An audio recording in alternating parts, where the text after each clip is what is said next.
guys, wala kaming wala kaming ilaw dito sa kusina. Kahit nabuksan ko siya.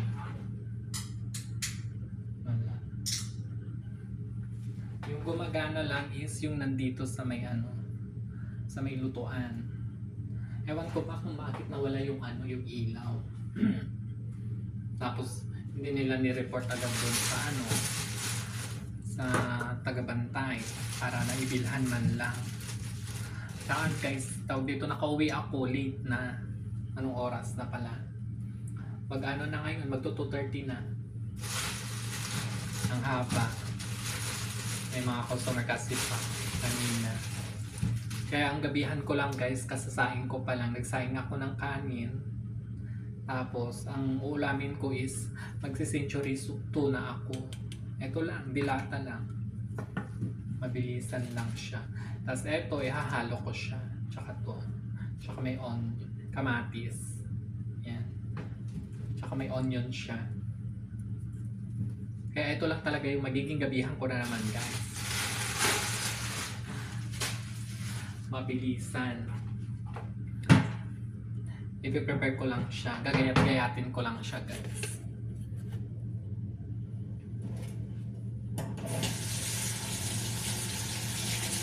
Kasi kanina yung friend ko, sabi niya, walang ilaw, walang kuryente, sabi niya. Yung pala, hindi pala to gumagana. Tapos gabi na. Kasi nga anong oras sila nagdatingan din. Pero ewan ko kung may natira pa kanina ditong tao. Tapos hindi nag-inform sa kanila. Ayan tuloy, madilim. Madilim ang aming kitchen. Bumaba ako guys, nakauwi na ako. Bumaba ako, bumili ako neto.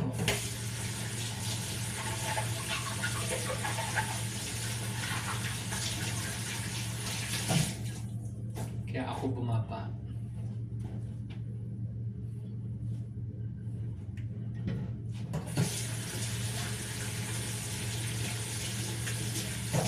Tsaka wala din kasi akong tubig. Bumili din ako ng tubig.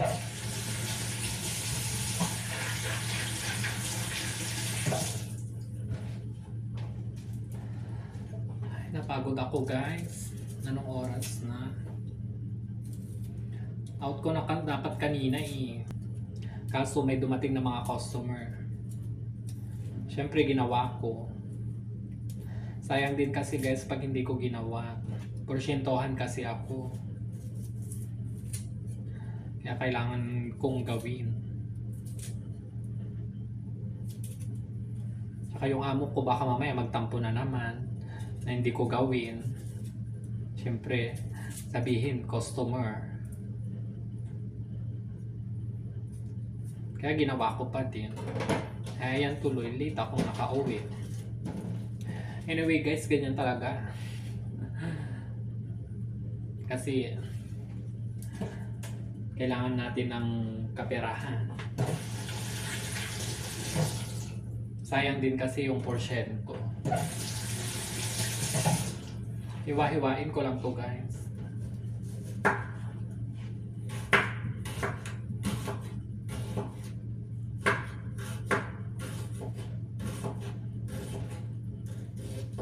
Maganda sana to kung yung parata. Kung may parata ako, kaso wala akong parata. Nakapagsayang naman na ako ng kanin. Tsaka yung ibang restaurant na kasi kanina, pasara na sila. Duman ako dun sa pinag-orderan ko. Hindi na sila nagpapadine in. Tapos mag-aantay pa ako pag nag-order ako. Kaya sabi ko, hindi na, uwi na lang ako. Magganito na lang ako.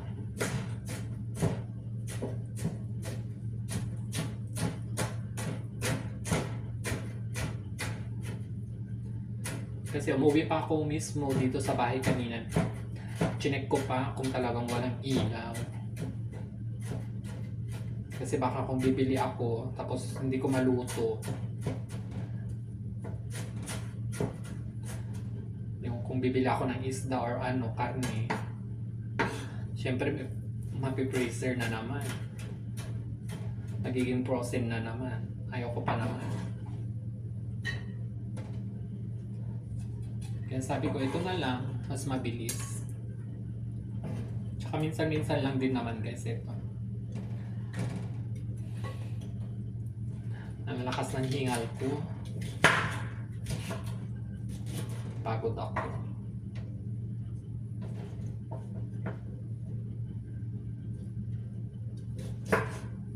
Ewan ko ba minsan, ba't ganun din minsan yung mga customer, late din dumating. Kung kailan pa uwi ka na, saka naman sila darating. Kaya imbis na uuwi ka, gawin mo na kasi sayang.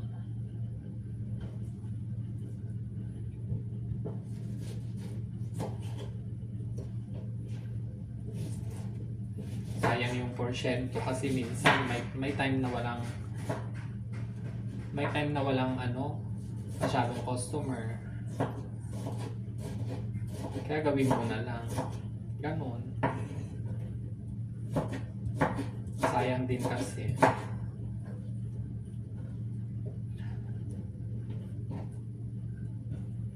Medyo mainit ngayon guys, sa totoo lang.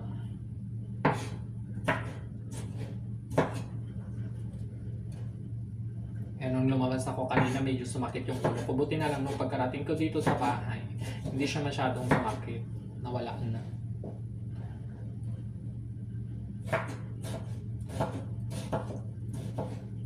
So guys, nai-stress ako dun sa pusa ko. Ayaw niya palang kumain. Ewan ko kung ano ba yun. Kung nagtatampururot ba.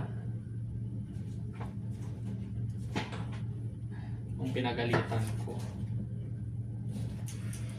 Tapos yung pagkain niya kasing dati, parang may daga, may gumagalaw-galaw dito sa taas ng kesame namin guys. Oo.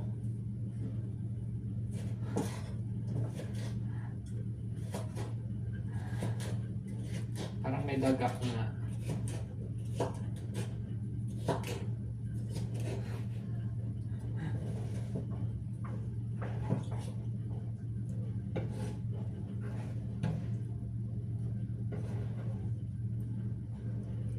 Ayan.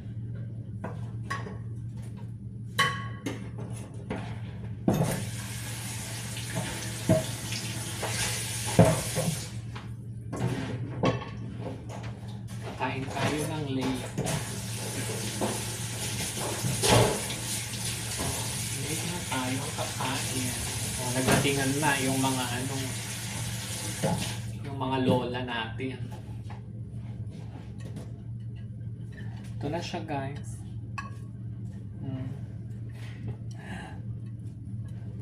Kasi ito, ihahalo ko na lang siya. Mag-pray muna tayo bago tayo kumain guys. Lord, thank you na naman po Lord sa pinagkaloob mo na namang pagkain ito, na blessing sa akin. At nawain niyo po kung gabayan sa bawat araw po Lord. Salamat Lord sa walang kasawaang pagbibigay ng grasya sa araw-araw. At naway bless mo ang pagkain na naman ito at naway maging lakas ko sa akin sa araw-araw po Lord at sa pagising ko bukas na naman. Thank you so much po ulit Lord. Amen. Kain tayo guys. Ito lang yung pagkain ko guys, tas kanin. Wala na ako sa ulirat na anong kakainin ko. Kasi late talaga ako. Ng oras na. 3 o'clock na yata.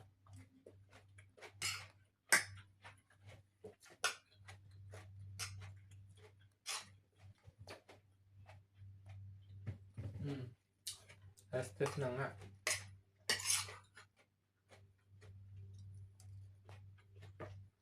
So sana kumain ka na. Nagmamassage siya guys. Minamassage niya yung yung unan. Masarap sana ito guys kung Meron ako yung parata. Kaso wala.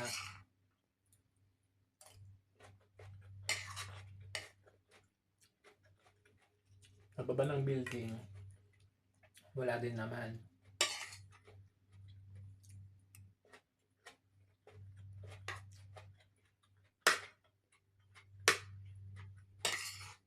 Kaya nga ako bumaba para makita ko kung merong ganun talaga.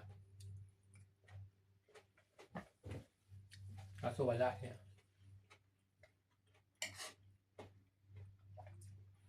Sultana, wag ka na magtampo, kumain ka na. Ewan ko tong pusa ko kung nagtatampo siya, guys. Ayaw niyang kumain. Kahapon, konti lang yung kinain niya. Tapos kaninang umaga, naglagay ako hanggang ngayon. Hanggang ngayon, pag uwi ko, binili ko pa yung gusto niyang pagkain. Hindi pa rin niya ginagalaw.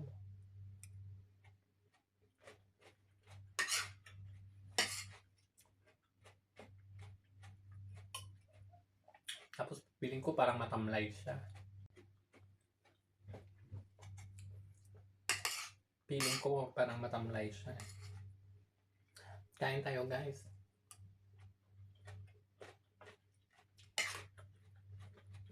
Ang bilis ko kumain kasi gutom talaga ako.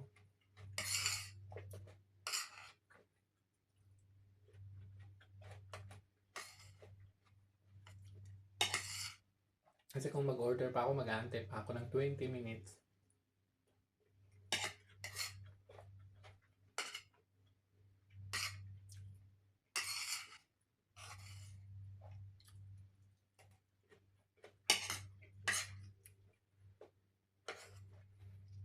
At least ito, mabilisan lang.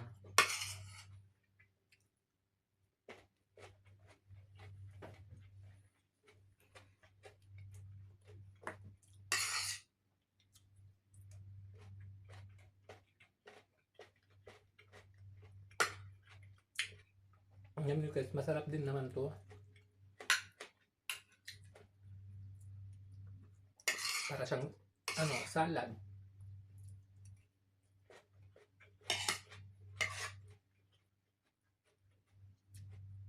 Ang labas niya, vegetable salad na may tuna.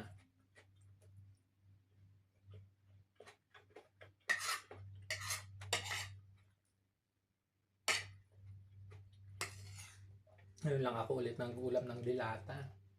Wala kasing oras na magluto.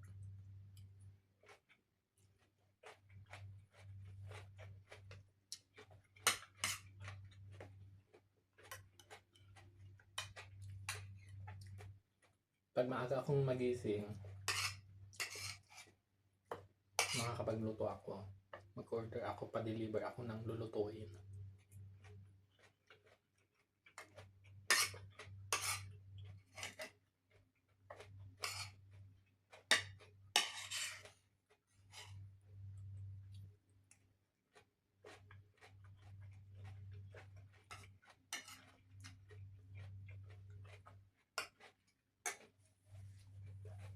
At saka, tawag dito, talagang parang din guys na late ako umuwi kasi wala ding kuryente, ay wala ding ilaw dun sa lutuan. Hindi rin ako makakapagluto. Kanina minesis ko pa yung friend ko na makikiluto ako sa kanila. Mga bandang na yon, 12:30. Kasi andun pa ako sa shop. Nagkataong may clients pa.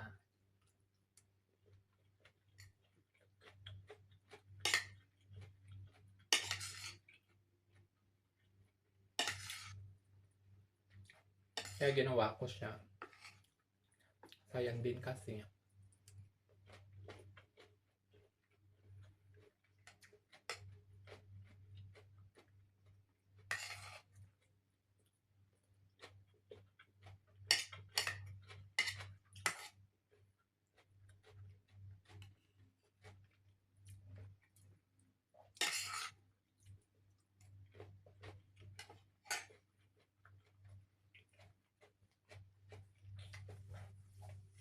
Kumain ka na, Sultana. Binabantayan mo ko. Huwag ka nang magtampo.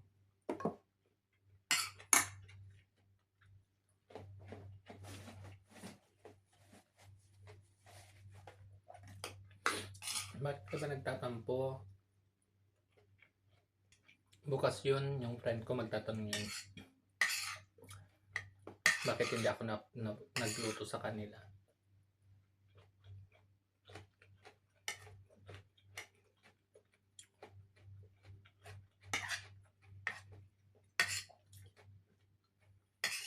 Hindi naman na kasi ako magluto, guys.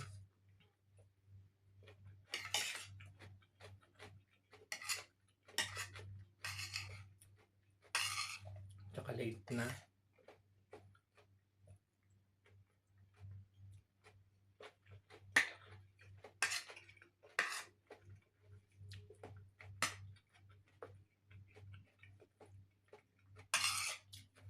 Ang crunchy ng pipino, tsaka yung bell pepper.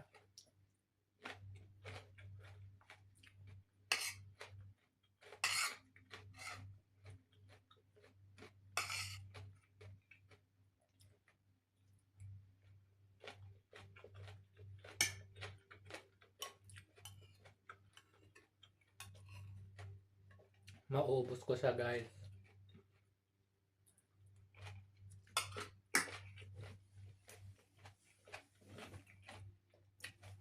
Ito na lang, oh.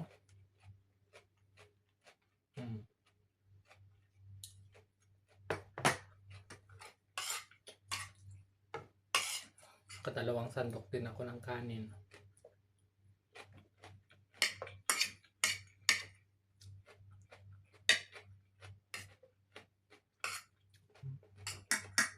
Ang importante, guys, naitawid ko na naman ang gutom ko.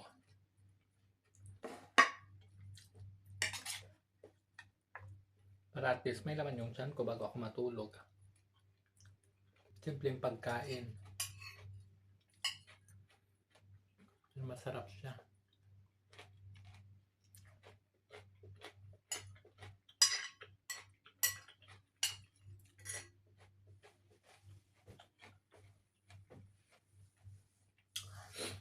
Grabe yung mga nangyayari ngayon, guys, no? Sa magkakabilaang bansa. Sana for the peace, matigil na yung mga ganyang away-away. Maraming nadadami ng mga bansa pag ganyan. Nakakatakot.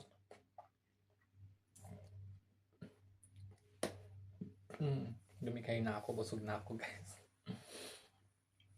Wish ko lang na matapos na yung mga ganyang mga pangyayari para wala nang nadadami ng mga inosenteng mga tao, guys. Kawawa yung mga bata. Pag nakikita mo na dumadaan sa mga video sa wall, Diyos ko, nag-iiyakan sila, nakakaawa.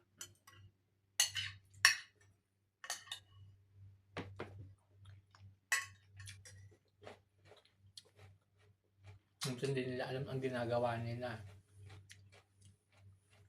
Wala pa sila sa hustong pag-iisip. Ay ikaw na makakita, parang nadudurog yung puso mo. Maiiyak ka rin.